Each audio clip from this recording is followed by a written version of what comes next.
pagué religiosamente entradas de cine, palomitas, menú, todo eso por ver La Patrulla Canina, la super película, un sábado por la tarde nas Cancelas, nunha sala de cine na que había, todas eran familias, había como 200 persoas máis, a media Eran idade todo eran familias e máis un señor con nuns, bigote que... Es que era moi é fan un da gordo Patrulla sureño Canina. tamén. A verdade é que a mí me reñei das farcas aí no fondo co sur, que non, eu xa non entendía moi ben que Un facía ali, gordo pero sureño tamén había. bueno, pois esta película é bastante curta, teño que recoñecelo, pero fíxoseme especial e excepcionalmente longa. Facía moito tempo que non miraba tanto o reloj nunha sala de cine. E aquí, claro, quero falar da impresión principal que levei, que é que tal vez a Patrulla Canina, la super película, non fose unha mala película para nenos. Quero dicir, non era terrible tampouco, non tiña mala factura. Eu estaba un pouco perdido porque non coñezo o Vai universo de expandido can. de la Patrulla Canina, entonces non entendía quen era cada quen. Para min era como un gran anuncio de Mattel ou Hasbro demasiado extendido no tempo, porque salían moitos vehículos e moitos personaxes achuchables.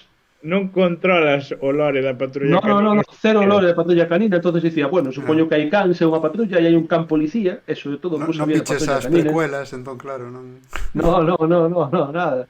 Entón, claro, vin esta película e, joder, sinceramente, eu recoñezo que non é que sexa unha mala película infantil, pero eu creo que, eso, non sei se estáis de acordo comigo, moi difícil que a mellor película infantil para tramos de idade moi baixos, unha película infantil para 10 anos, 11, 12 anos, o sea, para xa unha etapa maior da infancia, digamos, é moi disfrutable por un adulto.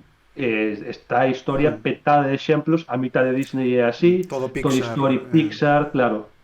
Pero cando entramos en idades, meu sobrinho ten 4 anos, e cando entramos en idades tan baixas, nun target tan novo, eu creo que aí é moi difícil Eu, que os adultos o disfruten, porque xa a propia narrativa que lle gusta aos nenos é moi distinta aos adultos. Nesta película hai escenas hiperlongas nas que solamente é para que vexas como mola a dura nave moito. espacial, 1 hora 20 por aí, como mola a nave espacial que conducen Estamos os putos falando de cans. meter a nenos de 3 e 4 anos nunha sala sentados quietos durante hora e 20 que a capacidade de atención que teñen os nenos de 3 anos. Flipas o meu sobrinho quieto e tranquilo que estivo, tío. O sea, estivo toda a película así, como a primeira vez que o vin Star Wars, máis ou menos. Bueno, E tuvo que a gente volou moito. nos cando éramos adolescentes, a xente xa falaba de que... Pasa, claro, nos non o vimos, pero a xente xa falaba de que flipaban que os nenos cos Teletubbies quedaban como hipnotizados diante da tele, non? Eu penso que hai algunhas cousas que dan na tecla e sí que teñen os nenos como fuam, non?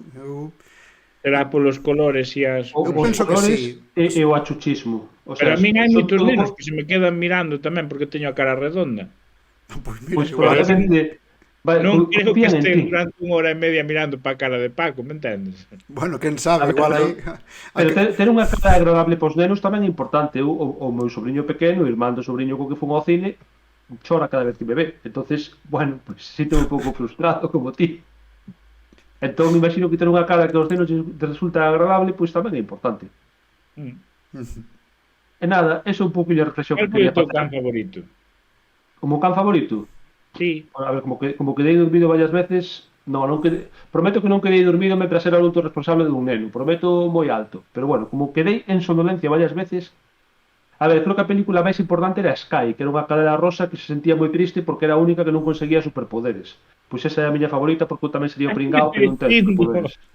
estásme dicindo que o mensaxe de la patrulla canina da superpelícula que de toda a cantidade de personaxes masculinos teñen superpoderes, No, eres o único personaxe femenino que no, non hai, os ten. hai máis personaxes femeninos. De feito, a mala é un personaxe femenino. No, pero no equipo hai outra cadela. Pero esta é a última en conseguilos e tamén é a protagonista.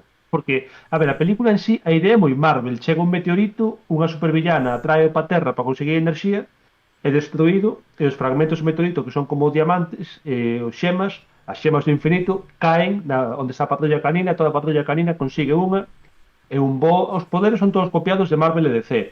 Hai unha que se estira, hai outro que voa, hai un que bota lume, hai un que se teletransporta, hai unha que ten superforza, sabes? É a cousa máis... Pois así contado tampouco parece tan mala película.